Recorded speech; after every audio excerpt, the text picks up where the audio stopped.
এই নেকিটা করার কারণে আল্লাহ তুমি আমার জীবনের গুনাহকে মাফ করে দাও। এই নিয়ত করে নিলেন। এবার দেখছে ওই কুয়ার পাশে ইন্দারার পাশে পানি তোলার জন্য রশিও নাই, ডোলও নাই। বিনা রশিতে বিনা ডোলে পানি তোলা হবে ভাই? আপনাদের এলাকাতে অনেক কুয়া আছে, পানি তোলা হবে না। এবার কি করলেন? আপনারা মুড়ি খেয়েছেন তো, মুড়ি খেয়েছেন টোনাতে করে, গামছাতে করে। ওই তার শরীরে একটা ওড়নি কিংবা দোপাট্টা ছিল, তাকে টোনা বানিয়ে পানিতে ডুবিয়ে ডুবিয়ে ডুবিয়ে কোন রকম ওড়নিতে পানি উঠালছে। ওটার পর একটুখানি গর্ত করে কুকুরের সামনে ঢেলে দেওয়া হয়েছে। দেখবেন কুকুর জিভ বেঁধে চেটে চেটে পানি পান করবে, গরু মহিষের মতন চুম করে খাবে না। এবার তার সামনে যখন পানি রাখা হলো, ওরে সুবহানাল্লাহ, দয়ার নবী বলেছেন সে মহিলা যখন তার সামনে পানি রাখলেন, এবার কুকুর জিভে দিয়ে চেটে চেটে চেটে চেটে পানি পান করে যখন তার মন শান্তি হয়ে গেল, পিপাসা যখন দূর হয়ে গেল, জিভটা বের করে দিয়েছিল, ওই মোটা শ্বাস উঠে গেল, সেটা যখন বন্ধ হয়ে গেল, আল্লাহর রাসূল বলেছেন উম্মত রে, আল্লাহ রাব্বুল আমিন এই আমলটার কারণে, এই নেকিটার কারণে আল্লাহ তার জীবনের জেনা ব্যভিচার গুনাহ maaf করে আল্লাহ তাকে জান্নাতে ঘোষণা করে দিলেন। এবার আপনাদেরকে একটা প্রশ্ন করব, কুকুর নাপাক জানোয়ার? নাপাক জানোয়ার বলেন তো, জোরে বলেন। নাপাক জানোয়ার, কত বড় নাপাক জানোয়ার!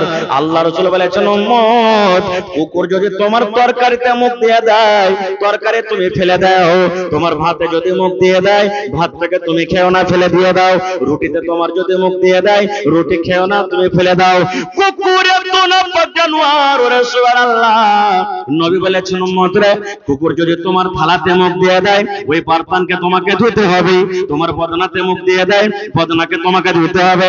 তোমার গামলাতে মুখ দিয়ে দেয়, ওই গামলা তোমাকে ধুতে হবে। কতবার ধুতে হবে? 7 বার করে আপনাকে ধুতে হবে। একবার ছাই মাটিতে মানতে হবে, 6 বার এমনি এমনি ধুতে হবে। কুকুর এত বড় নাপাক জানোয়ার, 7 বার করে বর্তন ধুতে গেলে বর্তনটা আপনার পাক হবে।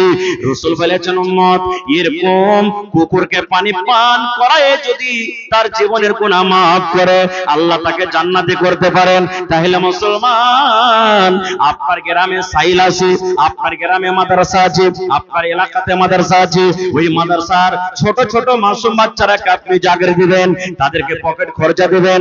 আল্লাহর ঘর নির্মাণ হচ্ছে, আজকে আল্লাহর ঘরের জন্য 1000, 5000, 10000, 10 টাকা এইভাবে যদি নেকি মনে করে আপনি দান করেন, বলেন আল্লাহ আপনার জীবনের গুনাহ maaf করবেন না? করবেন না? করবেন না? জোরে বলেন, করবেন না? সুবহানাল্লাহ। আল্লাহ জীবনের গুনাহকে maaf করে দিবেন। ভাই ভাইরে, এই জন্য জীবনের কোন আমলকে আপনাকে আমাকে ছোট মনে করতে হবে না। কে জানি কোন আমলে আল্লাহ রাজি হয়ে যাবেন, সেটা আল্লাহ পাক জানছেন। আর একটু আগে চলেন। আল্লাহ রাসূল সাল্লাল্লাহু আলাইহি ওয়াসাল্লামের জামানাতে বাইতুল মাল এক জায়গাতে জড়ো হয়েছিল। আমরা জানছি দোয়া মুখস্থি আছে, সূরা মুখস্থি আছে, আয়াত মুখস্থি আছে, কিন্তু হয়তো তার ফজিলত আমরা জানি না। আল্লাহ রাসূল সাল্লাল্লাহু আলাইহি ওয়াসাল্লামের জামানাতে বাইতুল মাল, সরকারি মাল, যাও কিশমিশ, খাজুর, এই ধরনের মাল এক জায়গাতে জড়ো হয়েছে। আল্লাহ রাসূল সাল্লাল্লাহু আলাইহি ওয়াসাল্লাম একদিন সাহাবীদেরকে বলছেন, আগো এই মালের পহরাদারি কে করবে তোমাদের মধ্যে, বলো তো কে মাল জোগাবে রাত্রে? একজন সাহাবী আবু হুরায়রা রাদিয়াল্লাহু তাআলা আনহু বলছেন, হুজুর এই মাল আমি জোগাবো। রাসূল বলছেন, ঠিক আছে তুমি মালের পহরাদারি করো। এবার কিছু রাত হয়েছে, এক চোর এসে মাল চুরি করতে শুরু করেছে। যেমনই মাল চুরি করা, হযরত আবু হুরায়রা রাদিয়াল্লাহু তাআলা তার হাতখানটাকে ধরে নিয়েছেন। বলছে, এই তোমাকে ভয় লাগে না? আমি মালের পহরাদারি করছি আর আমার চোখের সামনে তুমি মাল চুরি করছো? এবার চোর তখন বলছে, ভাই রে, আমার ছোট ছোট মাসুম বাচ্চা ছেলে মেয়েরা ভোকের কারণে, ক্ষুধার কারণে বাড়িতে কান্না করছে, তাদের কষ্ট আমার সহ্য হলো না, এই জন্য মাল চুরি করতে এসেছি। ভাই আমাকে তুমি ছেড়ে দাও, আর মাল চুরি করতে আসবো না। দেখেন আল্লাহওয়ালা, আল্লাহ রাসূল সাল্লাল্লাহু আলাইহি ওয়াসাল্লাম সাহাবী বলছেন যে আসবে না তো, না তো ভাই আর চুরি করতে আসবো না, ছেড়ে দিলেন। সকাল বেলা হইল, আল্লাহ রাসূল সাল্লাল্লাহু আলাইহি ওয়াসাল্লামকে আল্লাহ তাবারাক ওয়া তাআলা ওহী করে জানিয়ে দিয়েছেন। নবীজি বলছেন, আবু হুরায়রা রাতে কি ঘটনা ঘটেছে? বলছে, হুজুর একটা চোর এসেছিল, এরকম কথা বলেছে, আমি তাকে ছেড়ে দিয়েছি। নবীজি কি বললেন? রে আমার সাহাবী শুনে নাও, চোর তোমার সাথে ওয়াদা করেছে আর চুরি করতে আসবো না, মাল চুরি করতে আসবো না। কিন্তু বাবারে শোনো, আমি নবী বলি, ওই চোর আজ রাত্র মাল চুরি করতে আসবি, ওই চোর তো মাল চুরি করতে আসবি, আজকে তুমি মালের পহরাদারি করিও, ওই চোর মাল চুরি করতে আজকে আসবি। সাহাবায়ে কেরাম তো নবীজির কথা মানতেন, সুবহানাল্লাহ। কেমন ভাবে মানতেন? পরে যদি পাইতো উদাহরণ দিয়ে একটা বুঝাবো, আমি ওদিকে যাব না। ঠিক দ্বিতীয় রাতে আবার চোর হাজির হয়ে গেছে, ধরা পড়ে গেল। হযরত আবু হুরায়রা রাদিয়াল্লাহু তাআলা বলছেন, হাগো তুমি যে গত রাতে বলেছো আর চুরি করতে আসবো না, তো তুমি ওয়াদা খেলাপি করে আবার চুরি করতে এসেছো মানে? আবার ওইটাই কথা। ভাইরে, বাড়িতে সব না খেয়ে আছে, ছেলে মেয়েরা কান্নাকাটা করছে, তাদের কষ্ট দেখতে না পেরে আমি মাল চুরি করতে এসেছি, আজকে ছেড়ে দাও, আর আসবো না। আসবে না তো? না তো না। দ্বিতীয় দিন ছেড়ে দিলেন। সকালবেলা তো রাসূল বলছেন, আবু হুরায়রা, চোর আসেনি, হুজুর চোর এসেছিল কিন্তু আমি ছেড়ে দিয়েছি, আর ওয়াদা করেছে আর আসবো না। আল্লাহ রাসূল সাল্লাল্লাহু আলাইহি ওয়াসাল্লাম বললেন, ও আবু হুরায়রা, তুমি শুনে নাও, চোর তোমার সাথে ওয়াদা করেছে আর চুরি করতে আসবো না, চুরি করতে আসবো না রে। কিন্তু শুনে নাও, আজকে তৃতীয় নম্বর রাতে ওই চোর আবার মাল চুরি করতে আসবে। কিন্তু বাবারে তুমি শুনে নাও, ওই চোর যখন আসবে, তুমি যদি তাকে ধরতে পারো, ওই চোরকে আমার দরবারে তুমি ধরে নিয়ে আসবে, ওই চোরকে তুমি আমার দরবারে ধরে নিয়ে আসবে, তাকে ছেড়ে দিও না। ঠিক দ্বিতীয় রাতে আবার চোর হাজির হয়ে গেছে, ধরা পড়ে গেল। হযরত আবু হুরায়রা রাদিয়াল্লাহু তাআলা বললেন, আরে আল্লাহর বান্দা, তুমি 3 রাত থেকে আমাকে ধোঁকা দাও, আসবো না আসবো না আসবো না বলে আমাকে ফাঁকি দাও। আজকে তুমি চুরি করতে যাচ্ছো, আজকে তোমাকে আমি ছেড়ে দেব না, আজকে তোমাকে আমি বাড়ি যেতে দেব না। আজকে আমার নবীর এলান হয়েছে, আজকে আমার নবীর অর্ডার হয়েছে, আল্লাহর নবীর দরবারে আজকে তোমাকে আমি ধরে নিয়ে যাব। আজকে তোমাকে রিহাই নাই, রিহাই করব না, নবীর দরবারে তোমাকে আজকে আমি ধরে নিয়ে যাব। চোর কত চালাক দেখেন, চোর বলছে, আল্লাহ নবীর দরবারে ধরা মানে পড়া মানে আমার হাত কাটা পড়বে, কারণ শরীয়তের ফয়সালা যে চুরি করে ধরা পড়বে তার হাত কাটা পড়বে, আমি তো মাল চুরি করতে এসেছি, আমার হাত কাটা পড়বে। এবার তখন চোর হযরত আবু হুরায়রা রাদিয়াল্লাহু তাআলা আনহু বলছেন কি জানেন, রে আল্লাহর বান্দা, তুমি আমাকে নবীর দরবারে ধরে নিয়ে যাবে, নবীর হাওয়ালা করে দিবে, হয়তো নবীর আমার হাত কেটে নেবে, আমার হাত কেটে যাবে, কিন্তু ভাই রে, তোমাকে আমি একটা যদি মন্ত্র শিখিয়ে দিই রে ভাই, তোমাকে যদি আমি একটা দোয়া শিখিয়ে দিই, সুন্দর যদি তোমাকে আমি একটা মন্ত্র দোয়া শিখিয়ে দিই, বলো তার বিনিময়ে তুমি আমাকে ছাড়বে কি ছাড়বে না? ও ভাই, তোমাকে যদি একটা সুন্দর দোয়া শিখিয়ে দিই, সেই দোয়ার বিনিময়ে আমাকে তুমি ছাড়বে? এই বর্তমান জামানের মুসলমান যদি আমরা হইতাম তো কি বলতাম, সাহালার বেটা সালা চুরি করতে এসে দোয়া বলে জানে, কত তুই পড়ালেখা আছিস, কত তুই দোয়া সূরা জানিস, এরকম ভাবে একবারে আমরা উত্তর দিতাম।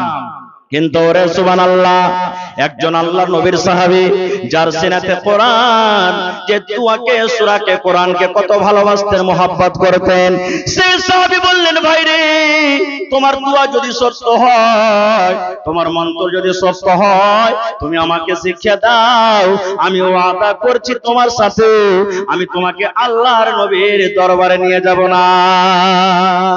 নারে তাকবীর! আমি ওয়াদা করছি তুমি আমাকে দোয়াটা শিখিয়ে দাও, আমি নবীর দরবারে তোমাকে নিয়ে যাব না। বলছে ঠিক আছে, তাহলে পড়ো। এবার চোর দোয়া শিখাছেন, আউযু বিল্লাহি মিনাশ শাইতানির রাজীম, বিসমিল্লাহির রহমানির রহিম, আল্লাহু লা ইলাহা ইল্লা হু আল হাইয়ুল কাইয়্যুম লা তাখুযুহু সিনাতুন ওয়ালা নাওম। এই করে করে কোটা শিখিয়ে দিলেন। এটার নাম কি? জোরে বলে, আর একটু জোরে বলেন। আয়াতুল কুরসি, এটার নাম আয়াতুল কুরসি। গোটা আয়াতুল কুরসি শিখিয়ে দিলেন। এবার দোয়া যখন শেখা হয়ে গেল, আয়াতুল কুরসি যখন শেখা হয়ে গেল, এবার হযরত আবু হুরায়রা রাদিয়াল্লাহু তাআলা বলছেন, যাও ভাই যাও, এত সুন্দর তুমি আমাকে দোয়া শিখিয়ে দিয়েছো। সেই চোর বলছেন, আল্লাহর বান্দা, তোমাকে আমি দোয়া শিখিয়ে দিলাম, তোমাকে আমি মন্ত্র শিখিয়ে দিলাম, কিন্তু তুমি আমাকে জিজ্ঞাসা করবে না এই দোয়াটা শিখে কি লাভ আছে, এই আয়াতুল কুরসির ফজিলত কি আছে, এই দোয়াটা পড়ে কি লাভ আছে। দিয়েছি, এই দোয়াটার ফজিলতকে তুমি কি আমাকে জিজ্ঞাসা করবে না? হযরত আবু হুরায়রা রাদিয়াল্লাহু তাআলা বলছেন, হ্যাঁ ভাই, এটা তো কথা ঠিকই। এই দোয়াটা তুমি আমাকে যে শেখালে, এই দোয়াটা শিখে আমার কি লাভ আছে? এই দোয়াটা শিখে আমি কি পাবো? এবার চোর তখন বলছেন, আল্লাহর বান্দা, যখন তুমি এশারের নামাজের পর বিছানায় যখন তুমি ঘুমাতে যাবে, শুধু তার জন্য এটা খাস নয়, কিয়ামত পর্যন্ত যত আল্লাহর বান্দা বান্দিরা আসবেন সকলের জন্য হলো এটা ফজিলত, এটা দোয়া। আল্লাহ রাসূল সাল্লাল্লাহু আলাইহি ওয়াসাল্লাম বলেছেন। এবার চোর বলতে লাগলো, হযরত আবু হুরায়রা বলছেন, চোর বলতে লাগলো, এ আল্লাহর বান্দা, যখন তুমি এশারের নামাজের পর বিছানায় যখন তুমি ঘুমাতে যাবে, ঘুম আসার আগে আগে, চোখ দুটো বন্ধ হওয়ার আগে আগে, বালিশে মাথা রাখার আগে আগে তুমি যদি একবার আউযু বিল্লাহ বিসমিল্লাহ বলে আয়াতুল কুরসি তুমি পড়তে পারো, আউযু বিল্লাহ বিসমিল্লাহ বলে যদি তুমি আয়াতুল কুরসি পড়ে নাও, তাহলে পড়ার সাথে সাথে আল্লাহ রাব্বুল আলামিন তোমার বাড়িতে একজন আল্লাহ একটা ফোর্স দিয়ে দিবেন, তোমার বাড়িতে আল্লাহ একটা গেটম্যান দিয়ে দিবেন, তোমার বাড়িতে একটা গার্ড চলে আসবে। কেমন গার্ড আসবে, কেমন ফোর্স আসবে? কোন পোর্টারের ফোর্স নয়, কোন মন্ত্রের ফোর্স নয়, আল্লাহ রাব্বুল আলামিন ডাইরেক্ট একজন ফেরেশতাকে ডাকতে বলবেন, ফেরেশতা রে, ওই ইসলামপুর গ্রামে অমুক গ্রামে অমুক গ্রামে আমার অমুক বান্দা বান্দি আয়াতুল কুরসি তেলাওয়াত করে শুধলো রে বান্দা, এ ফেরেশতা যা তার বাড়িতে পহরাদারি কর। কি পহরাদারি করবে? সেই ফেরেশতা এসে আপনার গাড়ি জোগাবে, সেই ফেরেশতা এসে আপনার গরু জোগাবে, আপনার সরিষা জোগাবে, আপনার ধান জোগাবে, আপনার মাকে জোগাবে, গোটা রাত আপনার বাড়িতে পহরাদারি করবে, কোন চোর আপনার বাড়িতে চুরি করতে পারবে না। সেই আল্লাহর বান্দা, ওরে সুবহানাল্লাহ, হযরত আবু হুরায়রা রাদিয়াল্লাহু তাআলা যখন শুনলেন, চোরকে বলছে, ভাই রে যা, এতই সুন্দর আমাকে দোয়া শিখিয়ে দিলি, এত সুন্দর মন্ত্র শিখিয়ে দিলি, যা যা তোমাকে আমি রেহাই করে দিলাম। ভোর হয়ে গেল, নবীজি বলছেন, আবু হুরায়রা কি ব্যাপার, চোর আসেনি? তো বলছেন, হুজুর চোর তো এসেছিল। তো নবীজি বলছেন, তোমাকে যে আমি বলেছিলাম আমার দরবারে ধরে নিয়ে আসবে, তো বলছে, নবীজি ইচ্ছা ছিল আপনার কাছে ধরে নিয়ে আসবো, কিন্তু চোর আমাকে একটা যে খুব সুন্দর দোয়া শিখালছেন, দামি দোয়া, এই জন্য আমি ছেড়ে দিয়েছি। নবীজি বললেন, কি দোয়া? হযরত আবু হুরায়রা রাদিয়াল্লাহু তাআলা বলছেন, আল্লাহর নবী গো, চোর আমাকে আয়াতুল কুরসি শিখিয়ে দিয়েছেন গো নবীজি। আউযু বিল্লাহ বিসমিল্লাহ বলে, আল্লাহু লা ইলাহা ইল্লাহু আল হাইয়ুল কাইয়্যুম লা তাখুযুহু সিনাতুন ওয়ালা নাওম, এই করে করে করে গোটা নবীর সামনে পড়ে দিলেন। এবার নবীজি দোয়া শিখলেন, এবার নবীজি দোয়া শুনলেন। তারপরে হযরত আবু হুরায়রা বলছেন, নবী গো, চোর এই কথা আমাকে বলেছেন, আল্লাহর বান্দা, এশারের নামাজের পর যখন তুমি বিছানায় ঘুমাতে যাবে, ঘুম আসার আগে আগে যদি তুমি একবার আয়াতুল কুরসি পড়ে নাও, আল্লাহর পক্ষ থেকে তোমার বাড়িতে আল্লাহ একজন ফেরেশতা দিয়ে দিবেন। সেই ফেরেশতা আসবেন, আসার পর গোটা রাত তোমার বাড়িতে পহরাদারি করবে, কোন চোর তোমার বাড়িতে চুরি করতে পারবে না। এই দোয়া যখন আমাকে শেখা, নবী গো, আমি তাকে ছেড়ে দিয়েছি। তখন নবীজি বলছেন, চোর ঠিকই বলেছে। নবীজি কি বললেন? চোর ঠিকই বলেছে। নবীজি মেনে নিলেন, তাসদিক করে দিলেন। এবারে নবীজি কি বলছেন, আবু হুরায়রা, 3 রাত থেকে যে তোমার বাড়িতে চুরি করতে আসছে, তাকে তুমি জানো, চিনো, সেটা কে? তো বলছেন, হুজুর এটা কে? একটা চোর যে আমার কাছে 3 রাত থেকে মাল চুরি করতে আসে। বলছেন, না রে খেপা, না, ওটা চোর নয় রে, ওটা চোর নয়। রাসূল বলছেন, যাকা শয়তান, ওটা হলো শয়তান, ওটা হলো শয়তান। এবার আবু হুরায়রা বলছেন, নবী গো, চোর শয়তান এত সুন্দর দোয়া, এত সুন্দর মন্ত্র জানে, এত সুন্দর দোয়া কেমন করে শিখলেন? ওরে সুবহানাল্লাহ। এবার নবীজি কি বললেন, আবু হুরায়রা, চোর একটা খুব আল্লাহওয়ালা মানুষ ছিলেন, একটা আল্লাহওয়ালা ছিলেন। ওরে সুবহানাল্লাহ। কিন্তু সামান্য আল্লাহ রাব্বুল আলামিন একটা জীবনে মাত্র ইনকার করে দিয়েছেন, একটা কথা মানেননি। শুধু একটা কথা ইনকার করার জন্য আল্লাহ রাব্বুল আলামিন তার নাম শয়তান রেখে দিয়েছেন। শুধু জীবনের একটা। হাদিসটা বলার উদ্দেশ্য হলো, যে ভাই জীবনের ছোট কথাকে ছোট মনে করতে হবে না, ছোট আমলকে ছোট মনে করতে হবে না।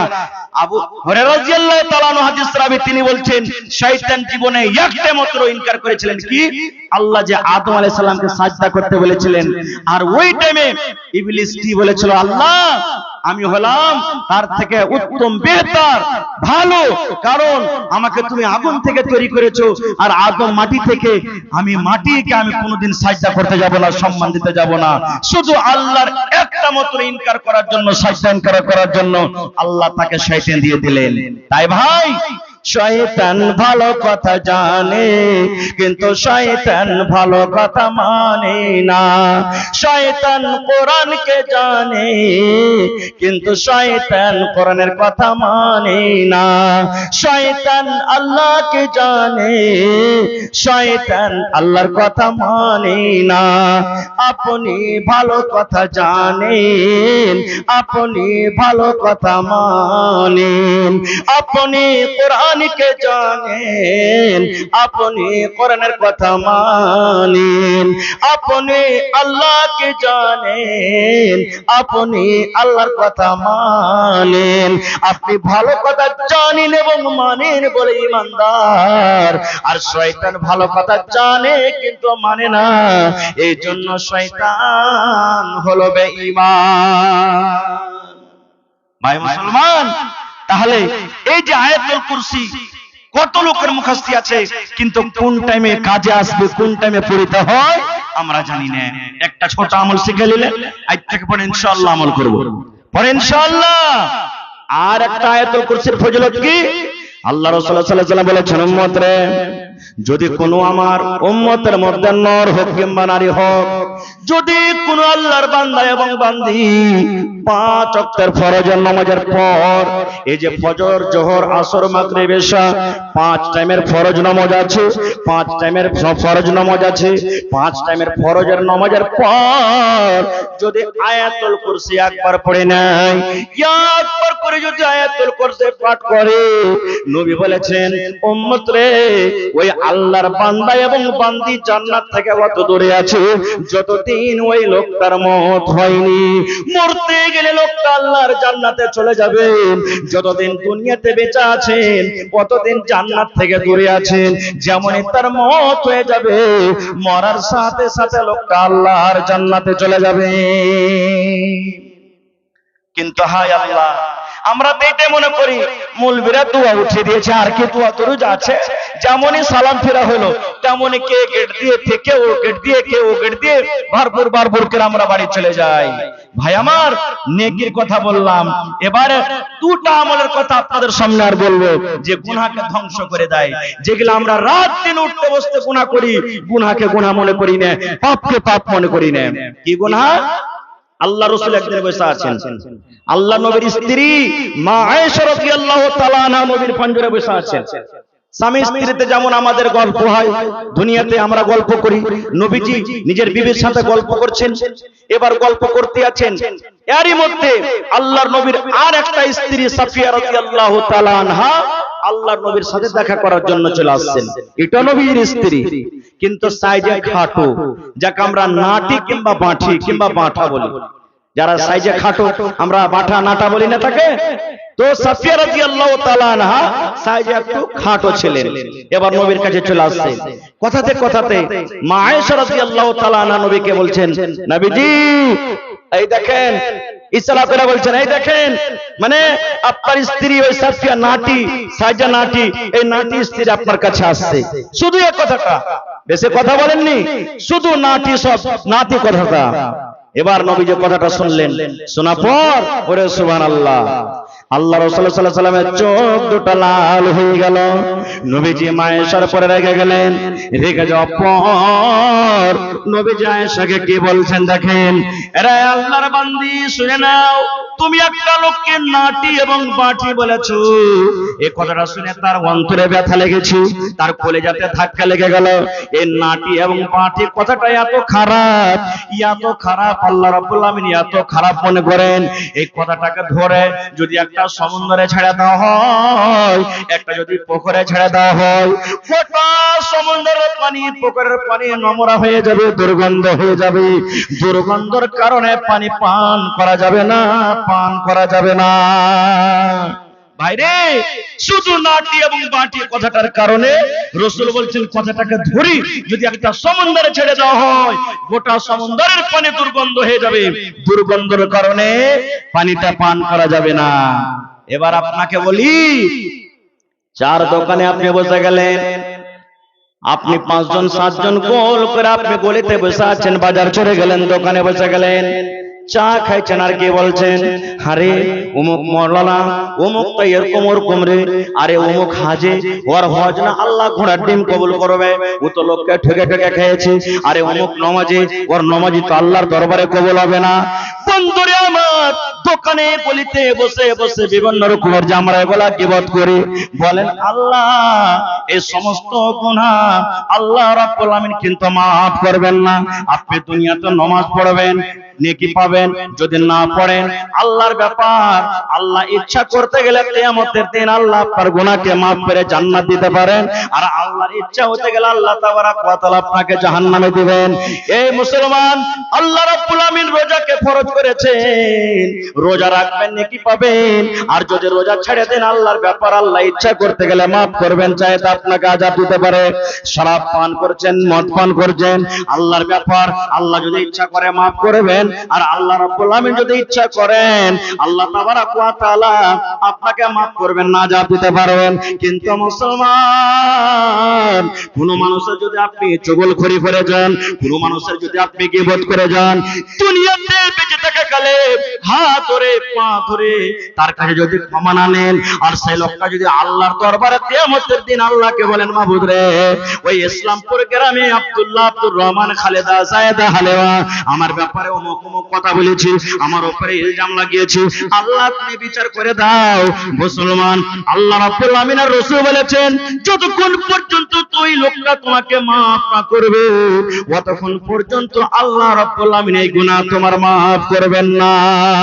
নারে তাকবীর।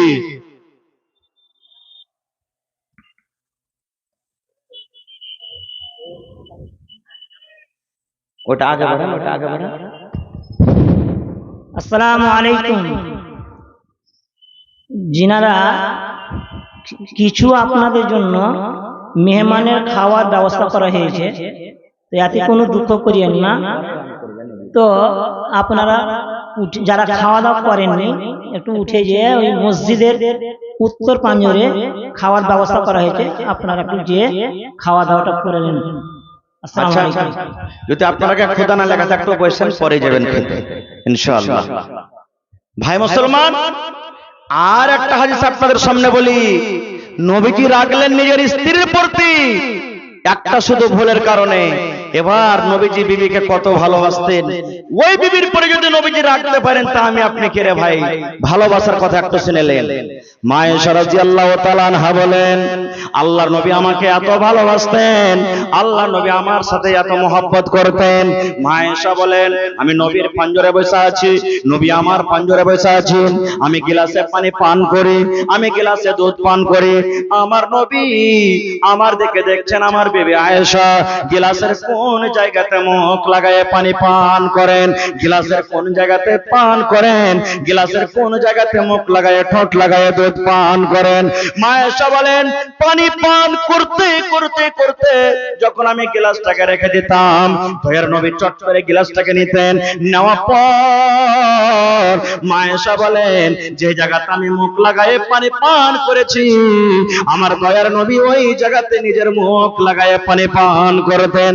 শুধু তা নয়, মা আয়েশা আরো বলেন, আমি গোশত ছিঁড়ে ছিঁড়ে খাই, আমি মাংস ছিঁড়ে ছিঁড়ে খাই, আমি হাড্ডিতে কামড় দিয়ে খাই। আল্লাহর রাসূল আমার দিকে দেখতেন, আমার বিবি আয়েশা কোন জায়গাতে মুখ লাগায় দাঁত লাগায় কামড় দেন। মা আয়েশা বলেন, যেমনই আমি পেস্টটাকে থালাতে রেখে দিতাম, দয়ার নবী পেশটাকে উঠে নিতেন, যেই জায়গাতে আমি আয়েশা দাঁত লাগায় কামড় দিতাম, ওই নবীজি আমার ওই জায়গাতে মুখ লাগায় দাঁত লাগায় কামড় দিতেন। এত ভালোবাসা বিবি, এত প্যারি বিবি, সে বিবি যদি একটা ভুলের কারণে তারপর তো যখন রাগ করতে পারেন, গোসা করতে পারেন, তাহলে বুঝতে হবে মুসলমান গীবত করাটা কত বড় পাপ, কত বড় গুনাহ, যে গুনাহটা আজকে আমরা মুসলমান গুনাহ গুনাহ মনে করি না। নারে তাকবীর! হয়নি, হবে না, হতে পারে না আমার নবীর সাথে কারো তুলনা, হয়নি, হবে না, হতে পারে না আমার নবীর সাথে কারো তুলনা। হায়রে তুলনা তো দূরের কথা, ছায়াও মিলে না, হয়নি, হবে না, হতে পারে না আমার নবীর সাথে কারো তুলনা, হয়নি, হবে না, হতে পারে না আমার নবীর সাথে কারো তুলনা। সকল নবী রাসূল ছিলেন খোদার দিবানা, দু নয়নে দেখবো খোদা ছিল তামান্না।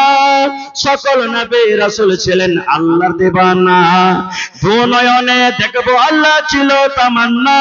আরে মর নবীকে ডেকে নিলেন, আরে মর নবীকে ডেকে নিলেন, দেখবে রব্বানা, হয়নি, হবে না, হতে পারে না আমার নবীর সাথে কারো তুলনা, হয়নি, হবে না, হতে পারে না আমার নবীর সাথে কারো তুলনা।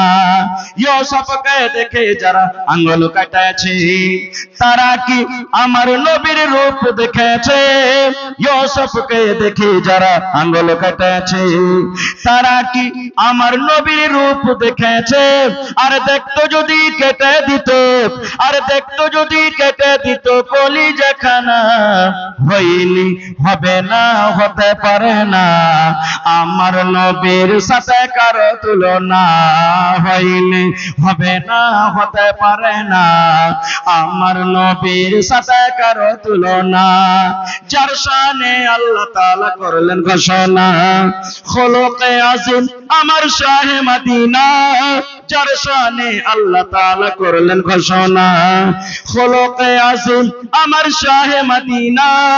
মুসলমানের নবী ছাড়া কিছুই মানে না, মুমিনি কোরআন ছাড়া কিছুই বুঝে না, হয়নি, হবে না, হতে পারে না আমার নবীর সাথে কারো তুলনা, হয়নি, হবে না, হতে পারে না আমার নবীর সাথে কারো তুলনা। নারে তাকবীর! আর একটা আমলের কথা বলি, আজকে মসজিদের জালসা নাকি আল্লাহর ঘরের জালসা? বলবেন হাজি মাওলানা মসজিদ বানিয়ে কি লাভ আছে, মসজিদ বানিয়ে কি পাবো? সুবহানাল্লাহ, এটা আমার কথা নয় রে বন্ধু, নবী 1400-1450 বছর আগে এলান করে দিয়েছেন। ও আমার উম্মতরা তোমরা শুনে নাও, আজকে আপনি 5 তলা 7 তলা 10 তলা আপন বাড়ি বানাবেন, ওই বাড়ির ফজিলত বয়ান করা হয়নি।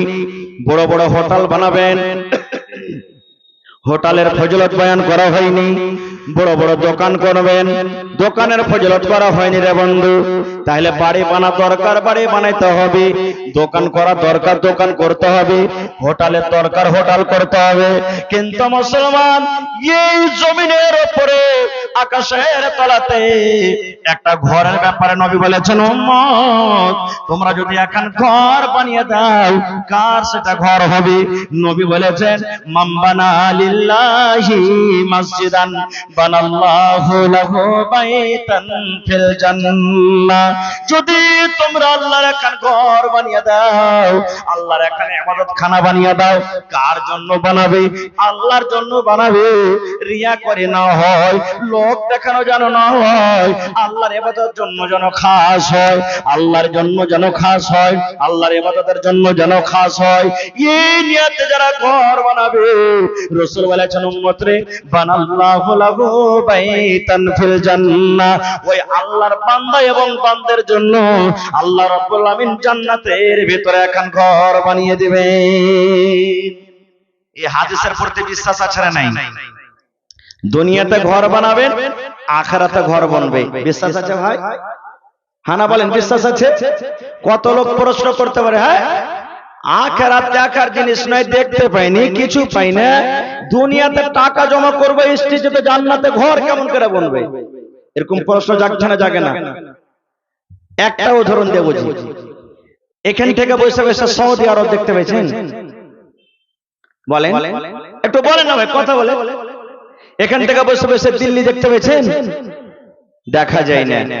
কিন্তু আপনি বলেন, এখান থেকে বসে বসে আপনি দিল্লির ঘর ফ্ল্যাট কিনতে পারবেন না? পারবেন না?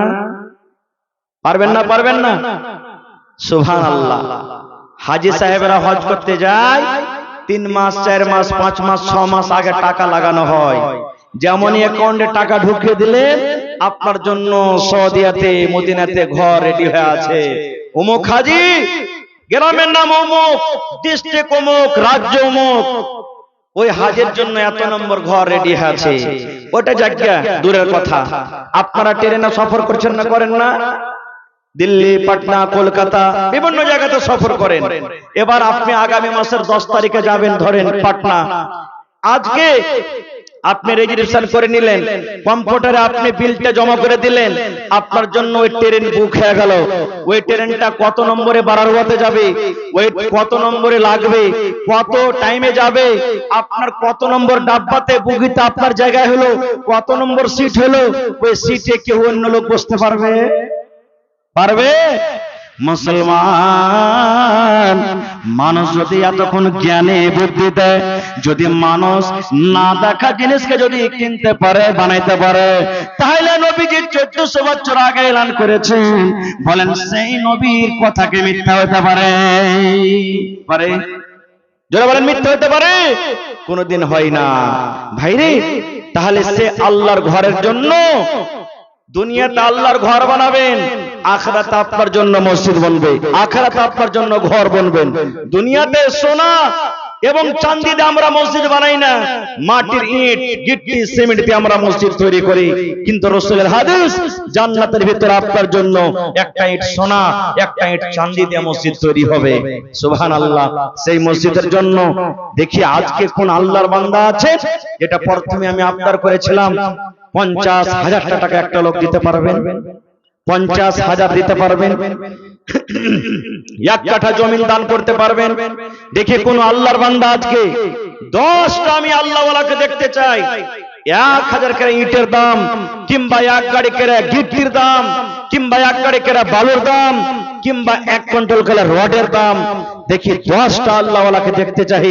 দেখি কোন বীর মুজাহিদ, কোন পাহলওয়ান আছেন, কোন আল্লাহওয়ালা আল্লাহওয়ালি আছেন জান্নাতে ঘর নেওয়ার আশাতে, কিয়ামতের দিন আল্লাহর জান্নাতে যাব এই আশাতে, দুনিয়াতে আল্লাহর ঘরের জন্য একটা লোক দাঁড় হয়ে যান, মাওলানা আমার মা মারা গেছেন, আব্বা মারা গেছেন, কিংবা নিজের নামে আমি 1 গাড়ি বালু, কিংবা 1 গাড়ি গিট্টি, কিংবা 1 কুইন্টাল রড, কিংবা 50,000 টাকা আমি দান করলাম, কিংবা 1000 ইটের দাম দান করলাম। দেখি কোন আল্লাহর বান্দা এত বড় মজলিসে আছেন। দেখি একটা লোক দাঁড় হন। ভাই জীবনে কত টাকা আসছে, কত টাকা যায়, চলে যায়, যার কোনো হিসাব হয় না। কিন্তু ভাই রে, মরে যাব, সবকিছু পড়ে থেকে যাবে, যেটা জমা করে যাব সেটা কিয়ামতের দিন আমার আপনার জন্য হবে।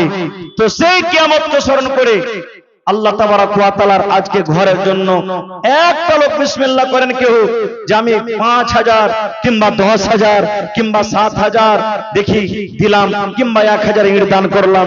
দেখি তারপরে 2 টাকা 4 টাকা 5 টাকা 100 টাকা 1,000 2,000 500, যার যেরকম আল্লাহ তাবারাক ওয়া তাআলা যাকে তৌফিক দিয়েছেন আপনারা দান করে যাবেন। আমি সবার জন্য দোয়া করে দেব। একটা আবদার দেখি, এই বছর একটা জালসা করলাম ভাই, সুবহানাল্লাহ, একটা লোক ওরে আল্লাহ 7,95,000 টাকা নগদ ক্যাশ এসে স্টেজে দিয়ে বলছেন, মাওলানা দোয়া করে দেন মসজিদের জালসা এটা।